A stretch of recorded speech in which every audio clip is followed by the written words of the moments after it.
Hello students, आज जो हम चैप्टर देखने वाले हैं वो है हमारा डेटा हैंडलिंग।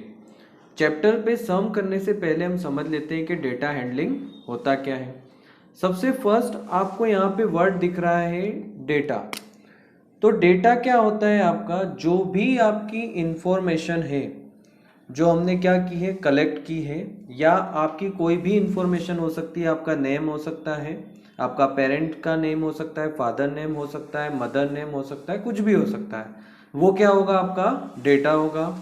अब डेटा को हैंडल करना मतलब अगर आपका जो डेटा है वो अनऑर्गेनाइज्ड फॉर्म में है। अनऑर्गेनाइज्ड फॉर्म में मतलब जैसे अगर आप स्कूल में एडमिशन लेने जाते हो तो आपका जो फॉर्म फिलअप होता है तो वो कोई अल्फाबेटिकली ऑर्डर में अरेंज नहीं होता है। मतलब आपने क्या कर दी, केवल आपकी इंफॉर्मेशन को क्या किया है, सामने वाले पर्सन को दिया है। अब सामने वाले पर्सन की ड्यूटी होती है कि वो उस इंफॉर्मेशन को वेल ऑर्गेनाइज्ड फॉर्म में क्या करे, अरेंज करे। अरेंजमेंट करने के बाद उसको क्या करना होता है, उसको मेंटेन करना होता है।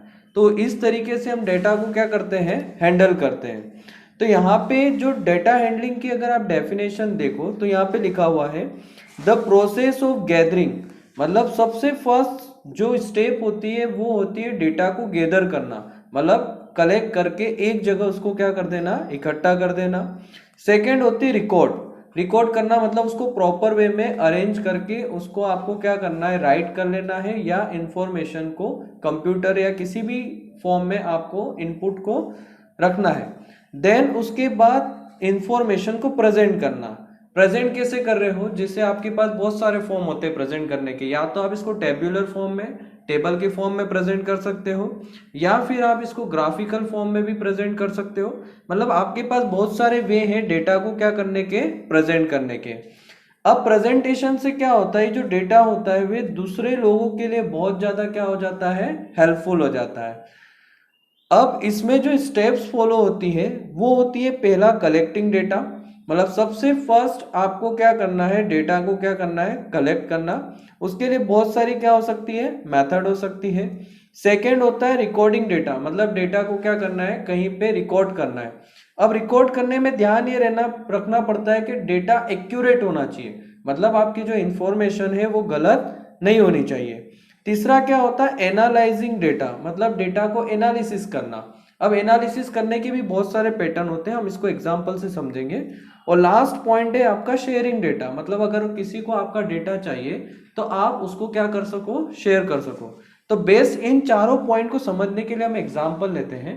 जैसे फॉर एग्जांपल हमारी स्कूल में आज क्लास 7th ओपन करने जा रहे हैं, पहले 6th तक थी।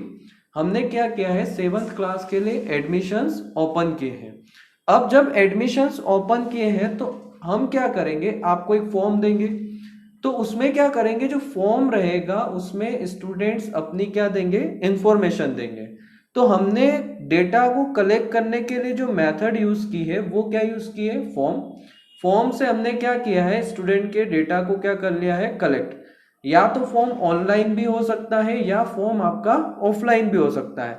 तो मेथड क्या रही हमारी, फॉर्म के थ्रू हमने क्या किया, डेटा को कलेक्ट किया। सेकेंड है रिकॉर्ड करना। अब ये जो डेटा आया है इसको हम क्या करेंगे, रिकॉर्ड कर लेंगे। या तो हम इसको कंप्यूटर में क्या कर लेंगे, डेटा को फिट कर लेंगे, या फिर कोई रजिस्टर में क्या कर लेंगे, मेंटेन कर लेंगे। जो फॉर्म आपने भरा है उससे हम क्या करेंगे, डेटा को या तो कंप्यूटर में मेंटेन करेंगे, या फिर हम इसको क्या करेंगे, आपके रजिस्टर में हम क्या कर लेंगे, मेंटेन कर लेंगे।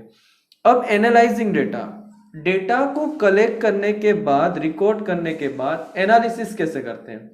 अब अगर हमको पूछा है कि कितने लड़कों ने एडमिशन लिया है और कितने लड़कियों ने लिया है, मतलब ऐसे कितने बॉयज है जिनका एडमिशन हुआ है और ऐसे कितने गर्ल्स है जिनका क्या हुआ है, एडमिशन हुआ है। तो यहां से हम ड्रॉ कंक्लूजन, मतलब हम ये बता पाएंगे कि हमारी स्कूल में 7th क्लास के बॉयज ज्यादा हैं और गर्ल्स कम है, या फिर हो सकता है कि गर्ल्स ज्यादा है या फिर बॉयज ज्यादा है। ऐसी भी इंफॉर्मेशन हम इससे चाहे तो आप बहुत सारी इंफॉर्मेशन पता कर सकते हो। चाहे तो आप एज का पता कर सकते हो कि किस एज के बच्चे ज्यादा हैं। मतलब एनालिसिस करना मतलब रिकॉर्ड से पता करना कि इंफॉर्मेशन हमारे लिए कितनी हेल्पफुल है, मतलब इसमें से क्या क्या चीजें काम की है। लास्ट है हमारा शेयरिंग डेटा। अब जैसे ऑफिस में डेटा कलेक्ट हो गया, अब क्लास टीचर को चाहिए बच्चों के नेम। अब बच्चों के नेम चाहिए तो क्या करेंगे, ऑफिस में जो नेम डेटा हमने क्या किया है, कलेक्ट किया है, वो ऑफिस के जो इंचार्ज होंगे वो किसको दे देंगे, क्लास टीचर को। तो जो राइट इंफॉर्मेशन कलेक्ट हुई थी कहाँ से, ऑफिस में से, वो किसके पास चली गई, क्लास टीचर के पास। तो यहाँ से डेटा जो है वो क्या हो गया, शेयर हो गया।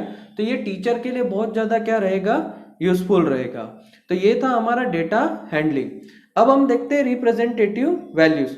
तो रिप्रेजेंटेटिव वैल्यूज मतलब हम जो पहला टॉपिक इस पे सम्स करने वाले हैं वो है हमारा रिप्रेजेंटेटिव वैल्यूज, या हम इसको बोल सकते हैं सेंट्रल टेंडेंसी। अब सेंट्रल टेंडेंसी निकालने के लिए हमारे पास 3 मेथड है जो हम पढ़ने वाले हैं। पहला हम पढ़ने वाले हैं मीन, या इसको हम बोलते हैं एरिथमेटिक मीन, या फिर इसका जो दूसरा नाम है वो एक और है एवरेज। फिर दूसरा हम पढ़ने वाले हैं इसमें मोड, और लास्ट हम पढ़ेंगे इसमें मीडियन। तो यहाँ पे हम 3 चीजें पढ़ने वाले हैं सेंट्रल टेंडेंसी निकालने के लिए, मीन, मोड एंड मीडियन। इसके बाद जो हम टॉपिक पढ़ने वाले हैं वो यूज ऑफ बार ग्राफ्स, मतलब बार ग्राफ्स का हम कैसे यूज करते हैं। तो बार ग्राफ्स में आपके हिस्टोग्राम्स, नॉर्मल बार ग्राफ वगैरह आएंगे। तो हम देखेंगे कि इन बार ग्राफ्स का पर्पस क्या है और हम इसको कैसे ड्रॉ करते हैं। और लास्ट जो टॉपिक हम पढ़ने वाले हैं इसमें वो है हमारा चांस एंड प्रोबेबिलिटी। तो प्रोबेबिलिटी क्या होती है और हम इसको कैसे निकालते हैं वो हम हमारे लास्ट टॉपिक में दिखने वाले हैं। तो ये था हमारा डेटा हैंडलिंग का इंट्रोडक्शन।